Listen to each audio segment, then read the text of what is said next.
Cocok loginya. Anda kembali di Apa Kabar Indonesia Pagi. Langsung saja Mas Tri, pemberian parsel sayuran itu apa? Sinyalkah, simbolkah bahwa ya ini kira-kira posisinya yang nyerempet-nyerempet sama pertanian atau perkebunan nih Bu Mega yang saya siapkan misalnya. Saya lihat belum sampai ke arah bagi-bagi kursi kabinet ya. Karena kalau saya membacanya melihat dari kebutuhan masing-masing pihak ini. Ya, jadi Pak Prabowo apa sih yang dibutuhkan sebagai presiden pada hari ini, yaitu membentuk kepemimpinan yang efektif.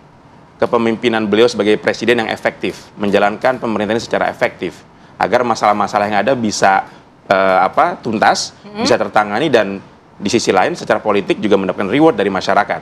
Nah, untuk membentuk kepemimpinan yang efektif tersebut, Pak Prabowo harus menjadi presiden yang mandiri.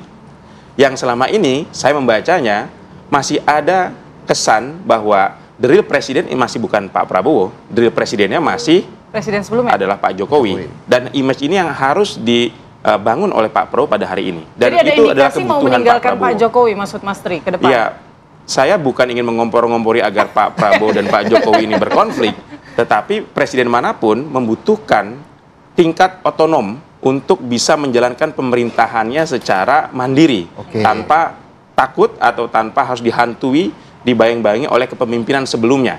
Jadi ini satu kebutuhan politik yang harus Pak Prabowo dapatkan agar pemerintahnya efektif, agar kepemimpinannya efektif. Dan kalau itu memang konsekuensinya harus menjaga jarak yang nyaman dengan Pak Jokowi. Dan saya melihat pertemuan kemarin pun juga mengindikasikan Pak Prabowo sudah mulai membuat jarak yang nyaman lepas dari Pak Jokowi. Gitu. Meskipun tetap beredar di dan antara dan dalam percakapan-percakapan yang terbatas, tetapi Pak Prabowo ingin menunjukkan bahwa ada garis demarkasi yang jelas bahwa kepresidenan atau kepemimpinan saya ini harus saya jalankan secara mandiri, otonom, tanpa harus dibayang-bayangi oleh pemerintahan sebelumnya. Tapi Mas Tri, yang menarik adalah bagaimana pertemuan yang melanjutkan Putri tadi, bahwa pertemuan Prabowo Mega ini kan dilakukan di tengah isu reshuffle kabinet merah putih. Artinya kan pasti ada tawaran-tawaran tuh jelang kongres begitu. Ya, barangkali topik tersebut salah satu isu yang disinggung oleh Pak Prabowo ya, dan kita tahu juga bahwa tawaran menjadi bagian dari pemerintahan melalui kursi kabinet itu sudah menjadi perbincangan lama, tetapi kan hingga hari ini PDIP belum memberikan konfirmasi tentang hal itu. Dan saya melihat kebutuhan dari PDIP sendiri ataupun Bu Megawati adalah menjadikan PDIP sebagai oposisi yang efektif juga gitu.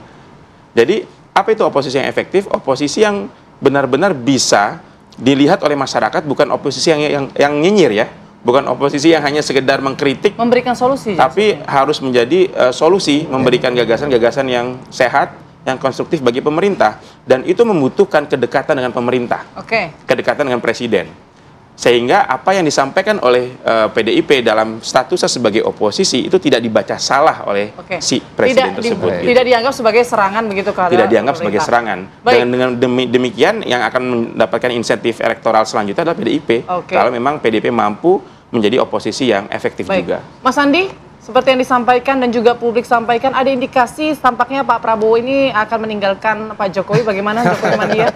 Merasa terancam nggak tuh ya kan? Kalau pengawat politik kan sah-sah saja dia mengungkapkan itu. Netizen juga sah dong. Karena kan di luar semua dari konteks itu. Kan kita tidak tahu bagaimana. Publik sudah tahu lah hubungan keratan antara Pak Prabowo dan Pak Jokowi juga. Pak Prabowo dengan Pak SBY juga. Pak Prabowo dengan Ibu Mega juga. Ini adalah tokoh sentral bangsa. Dan kalau saya tidak setuju bahwa itu dibawa bayang-bayang Jokowi, Prabowo itu udah punya legacy sendiri gitu loh. Dia punya mampu untuk itu. Dan belum ada saya lihat presiden itu yang sehebat beliau ya. Dalam arti secara personal. Pak Jokowi, Pak Prabowo nih. Saya bilang dalam presiden kita, ya, secara personal beliau, bagaimana beliau menghormati orang yang lebih tua, ya, bagaimana beliau menghormati mantan-mantan presiden. Karena beliau itu orang yang sangat mau belajar, ya. Apa yang kekurangan dia akan dia pelajari dari presiden-presiden sebelumnya. Kenapa beliau salah satunya berkunjung ke Ibu Mega? Beliau kan pengen melihat juga, belajar bagaimana mengatasi resesi ya yang pernah terjadi pada zaman Pak Ibu Mega. Kan beliau akan belajar seperti itu. 1,5 jam berbicara itu kan bukan hanya berbicara memang silaturahmi antara kakak dan adik, quote unquote ya. Kan selalu memanggilkan Mbak Yu ya dan Mas gitu kan. Dan itu wajar gitu loh. Karena sudah 3 tahun dalam suasana Idul Fitri itu belum pernah bertemu loh. Suasana Idul Fitri saya bilang. Terakhir itu 2022, ya 3 Mei 2022. Baru sekarang bertemu lagi dalam posisi adalah presiden. Kalau dulu kan bukan presiden. Dan ini kan yang menarik dilihat oleh masyarakat. Kenapa presiden datang ke rumah wakil presiden? Mestinya presiden loh yang datang, wakil presiden, mantan presiden ataupun tokoh-tokoh pejabat yang lain itu datang ke istana kan begitu. Itulah saya bilang kehebatan beliau. Beliau itu menanggalkan semua karena beliau adalah ingin berkunjung kepada orang yang lebih tua. Dan beliau mau belajar tentang keadaan situasi ekonomi sekarang yang tidak menentu ini, yang telah dilalui oleh Ibu Mega dan sukses untuk itu. Itu sebetulnya. Ini saya jadi bingung, suara Joko mania apa Prabowo mania ini sebenarnya? Iya. Kami ini, kan saya sudah katakan, kami ini adalah Prabowo mania dan Jokowi mania. Oke. Ya, di mana konteksnya kita bicara? Karena kita mendukung pemerintah. Jadi kita ingin melihat bahwasannya negara ini guyup, rukun, kita bersama-sama berdikari dan kita bisa melawan itu, ya yang sekarang terjadi di luar ya. Ya, banyak sekali itu juga ya hoax dari luar itu yang ingin menghancurkan negara kita. Berarti ini namanya sekarang Jowo mania. Jokowi Prabowo mania. Oke, saya kembali ke Mbak Monica. Mbak Monica, kan sudah melihat tadi ya ada potongan full dari pernyataan Pak Jokowi begitu ya. Ada di menit keberapa sekian saya nggak tahu, tapi Mbak Monica pasti punya catatannya di saat pertanyaan kapan berkumpul gitu ya kalau saya tidak salah dengan Bu Mega. Kemudian kan dia ada menunjukkan ekspresi walaupun jawabannya tetap positif ya, kayak ya lebih baik berkumpul daripada tidak berkumpul. Nah, Mbak Monica melihatnya bagaimana itu? Oke, jadi saya bicara dengan data yang kemudian dianalisa ya. Di di detik ke-41 ya, ini ada emosi yang disebut dengan disgust. Ya, disgust itu tidak nyaman karena menganggap ketidaksetaraan begitu. Jadi seseorang mungkin lebih inferior seperti itu ya. Nah, jadi ini muncul ya ketika menanggapi wartawan yang bertanya mengenai ucapan Jokowi sebelumnya bahwa Pak presiden-presiden sebelumnya belum tentu bisa berkumpul, gitu ya. Dan ini langsung dilanjutkan dengan bagaimana tanggapan Pak Jokowi setelah melihat pertemuan Prabowo dan Megawati, tanggapan beliau, gitu ya. Jadi kalau kita melihat adalah mereka bertemu, emosinya netral karena the whole conversation itu memang menunjukkan emosi yang netral, tetapi specifically di bagian that particular ya.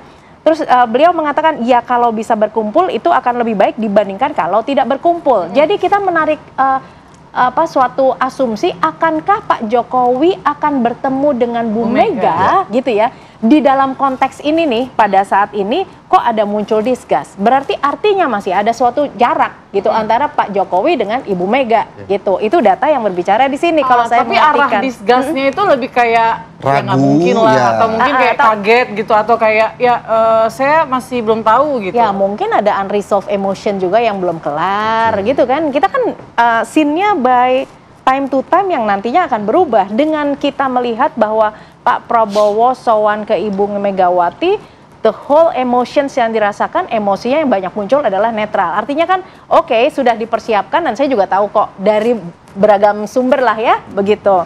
Tetapi ketika ditanyakan apakah nanti semua presiden itu mantan presiden bisa berkumpul atau lebih spesifiknya lagi ya kalau saya mengartikan ini akankah Bapak mengunjungi Ibu Megawati dalam waktu dekat misalnya gitu. Ini kan bahasa ya, diperhalus saja diperhalus seperti itu gitu ya. Ya berkumpul, verbalnya mengatakan berkumpul itu lebih baik dibandingkan dengan tidak berkumpul. Tetapi antara verbal dengan non-verbalnya, maka karena non-verbal porsinya itu lebih besar daripada verbal gitu. Maka kita harus melihat juga data non-verbalnya. Nah tadi data non-verbalnya dengan si emosi yang ditunjukkan ini, saya melihat masih berjarak. Jadi mungkin masih butuh waktu gitu ya.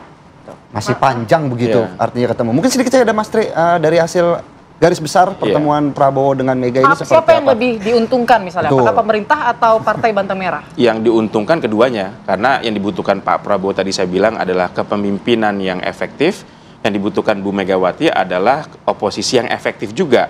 Dan untuk menjadi hal yang efektif ini, keduanya harus dekat. Pak Prabowo harus dekat dengan PDIP, Megawati juga harus dekat dengan pemerintah. Nah, yang tidak diuntungkan dan harusnya unhappy adalah Pak Jokowi, gitu ya. Dan memang kan Pak Jokowi ini ya Mbak Monica ya, kalau kita lihat dari pendekatan retorika beliau, seringkali beliau ngomongnya ke kanan tapi beloknya ke kiri, gitu kan. Kayak ibu-ibu Jadi, kayak ibu-ibu naik motor jadi ya. tidak kaget, Sen kanan, iya, belok kiri, gitu. tapi saya membacanya unhappy ya Mbak, ya gitu. Nah memang, dan ini tidak terlepas juga dari agenda Pak Prabowo untuk membuat jarak yang nyaman dengan Pak Jokowi, ya karena bagaimanapun beliau membutuhkan ya kepemimpinan yang benar-benar otonom, mandiri, dan efektif untuk menjalankan pemerintahannya ke depan. Mbak, tadi ya percakapannya dari Mas Tri, saya bisa meng-highlight bahwa kalau mengatakan unhappy, ya ini muncul di detik ke-41 dengan discuss. Artinya kan masih berjarak gitu. Ini hanya berbeda terminologi aja sih gitu ya. Mas Andi, Kalau saya sih, ini ya menarik ini dibilang unhappy. Kalau saya lihat ya, dari kalau saya melihat dari beliau itu tidak ada kata unhappy. Beliau ini negarawan, ya. Biar bagaimanapun adalah Indonesia yang ke depan yang dilihat oleh beliau, rukun dan guyup untuk itu. Tidak ada dia katakan bahwa saya tidak unhappy. Lihat dari gestur, Bu Monica udah bilang kan ikhlas, tulus. Betul. Itu udah menggambarkan itu. Kalau terima biasa lah. Andainya itu biasa. Kalau nggak gitu kan nggak seru dia bilang kan. Publik memang sangat senang ya melihat pemimpin-pemimpin kita rukun, guyup, membangun bersama bangsa ini agar jadi bangsa yang saya bicara tadi bukan dalam konteks memanas-manasi hubungan Pak Jokowi Pak Prabowo, tapi secara matematika politiknya memang setiap presiden tidak ingin berada di bawah kontrol manapun dan ingin otonom dan mandiri. Oke, baik. Terima kasih banyak. Terima kasih. Penjelasannya. Maaf sekali waktu kita sangat singkat. Terima Tapi kasih, pastinya masih Mas Tri, banyak ya. mungkin yang mau disampaikan Mas Tri. Kita ulik lagi nanti Mbak Monica di lain kesempatan. Semoga kita bisa bertemu lagi. Terima kasih Mbak Monica. Terima kasih. Terima kasih. Monica. Mas Philip. Sandi, Sehat Mas Tri. selalu. Sehat selalu. Tentunya kita berharap apa yang disampaikan Pak Jokowi tidak seperti Putri ya. Kalau ditanya suami, marah nggak? Enggak, tapi bikin kopi sendiri kan gitu. Harusnya tadi Mbak Monica. Harusnya Mbak Monica juga baca nih ekspresi wajah Philip yang selama ini ketahui, ini ketawa karir apa bukan? Gitu.